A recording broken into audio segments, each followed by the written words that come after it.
ஒரு நல்ல செய்தி நீங்க பார்த்தே மாட்டீங்க. ஆனா நாங்க சொல்ற செய்தி குட் நியூஸ சொல்ல வந்திருக்கிறோம். இயேசு நல்லவர், இயேசு வல்லவர். அவர் சொன்ன வார்த்தை என்ன தெரியுமா? வருத்தப்பட்டு பார சுமக்கிறவர்களே, நீங்க எல்லோரும் என்னிடத்தில் வாருங்கள், நான் இளைப்பாறுதல் தருவேன். இந்த உலகத்துல வருத்தம் இல்லைன்னு சொல்ல முடியுமா? எல்லாருக்கும் ஒரு வருத்தம் இருக்கும். பணம் உள்ளவங்க, பணம் இல்லாதவங்க, பெரியவங்க, சின்னவங்க, எப்படியாச்சுன்னா ஒரு வருத்தம் இருக்கும். அவங்கள போய் கேளுங்க. என் கணவர் சரியில்லை, என் கணவர் குடிக்கிறாரு, என் பிள்ளைங்க வேலைக்கு போகல, ஒரு நல்ல வீடை வாங்க முடியல, என் மகளுக்கு திருமணம் ஆகல, ஏதாவது ஒரு வார்த்தை சொல்லுவாங்க. அதுதான் இந்த மாலை வேளையில கர்த்தருடைய வார்த்தை உங்களை பார்த்து சொல்லுது. வருத்தப்பட்டு பார சுமக்கிறவர்களே, நீங்கள் எல்லோரும் என்னிடத்தில் வாருங்கள், நான் இளைப்பாறுதல் தருவேன். இளைப்பாறுதல் என்பது என்ன தெரியுமா? நீ தேடும் சமாதானம், நீ தேடும் நிம்மதி. இது யாராலும் கொடுக்க முடியாது. சமாதானத்தை, சந்தோஷத்தை கெடுக்க 1000 பேர் இருந்தாலும், ஆனா சமாதானத்தை கொடுக்க ஒரு இருப்பாரானா என் ஆண்டவராக இயேசு கிறிஸ்து. நீ ஒரு மெடிக்கல் ஷாப்ல போறீங்க, எனக்கு ஜுரம் அடிக்கிறது, தலைவலிக்குதுன்னா ஒரு மாத்திரை எடுத்து கொடுப்பாரு. எனக்கு சமாதானம் இல்ல, எனக்கு சந்தோஷம் இல்ல, எனக்கு நிம்மதி இல்லைன்னு அந்த மெடிக்கல் ஷாப்ல போய் கேட்டீங்கன்னா கொடுக்க முடியாது.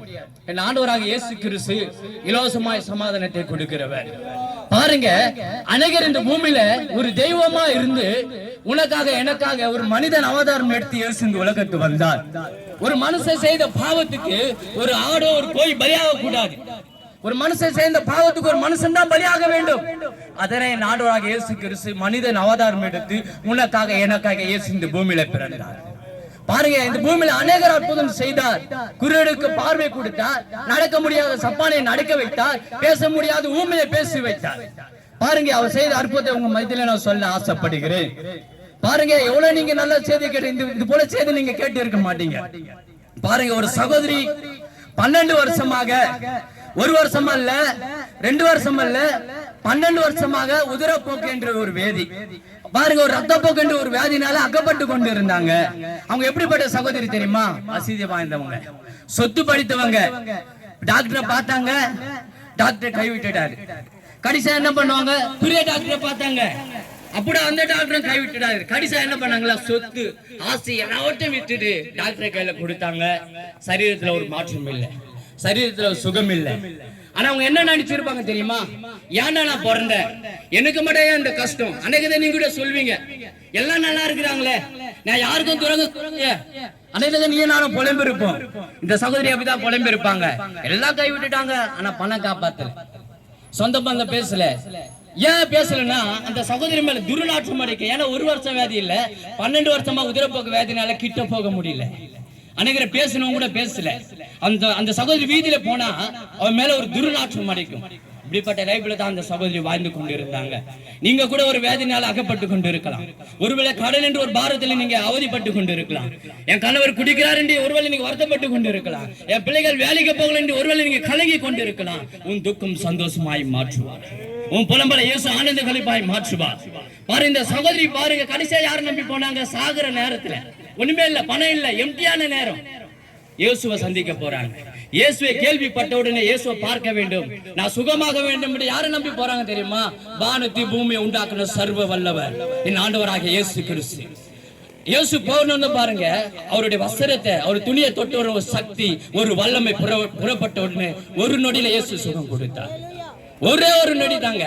ஆனா அந்த சகோதரி நம்பிக்கை இயேசு நம்பி போனாங்க. இந்த மாலைவேளை இயேசு நம்பி நீ ஜெபிக்கும் போது உன் குடிகார கணவர் மாறுவார், உன் பிள்ளைகள் மாறுவாங்க, உங்க தரித்திரம் மாறும், உன் கடன் பிரச்சனை மாறும். டாக்டர் சொல்லி இருக்கிறார், நீங்க கடைசி வரைக்கும் மாத்திரை தான் போடணும். ஒருவேளை நீங்க சுகர் என்ற வியாதியில நீ அவதிப்பட்டு கொண்டு இருக்கலாம், ஒருவேளை கேன்சர் என்ற வியாதியில நீ அகப்பட்டு கொண்டு இருக்கலாம். நீ இயேசு நம்பும் போது இயேசு ஒரு நொடியில் உங்களுக்கு சுகத்தை கொடுப்பார்.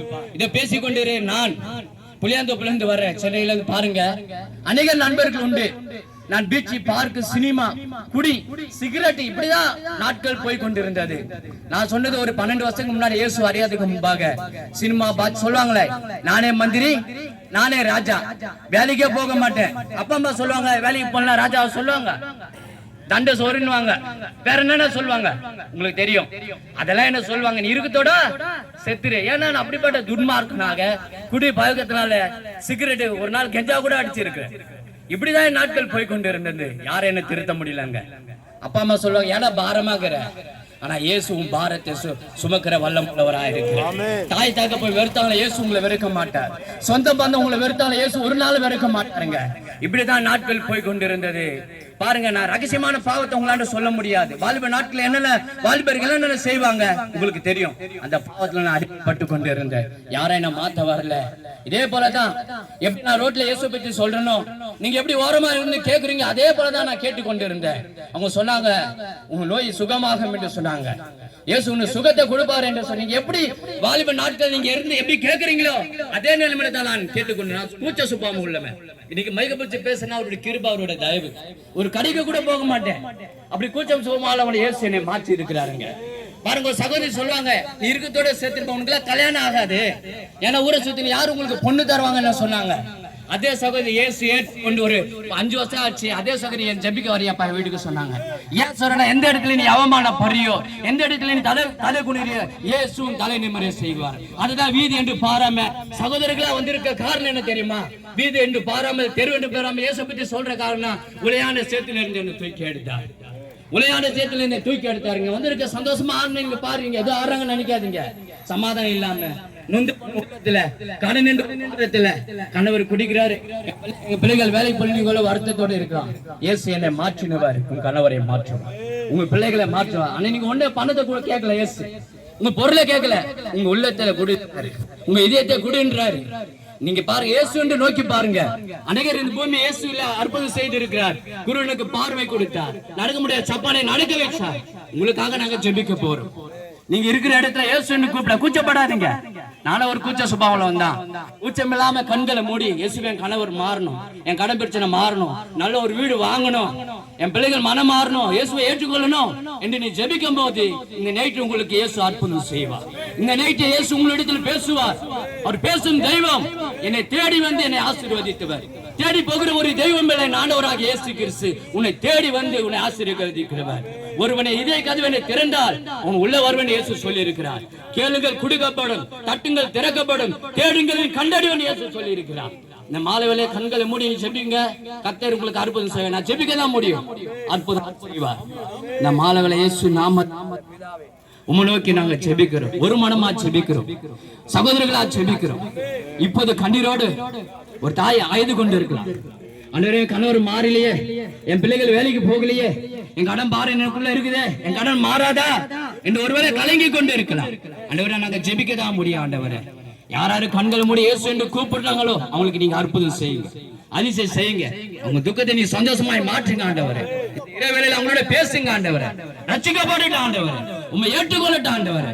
பக்கத்துல இருக்க ஆலயத்துக்கு போகட்ட ஆண்டவரே. இயேசு நாமத்தில் ஜெபிக்கிற நல்ல பிதாவே, ஆமென்.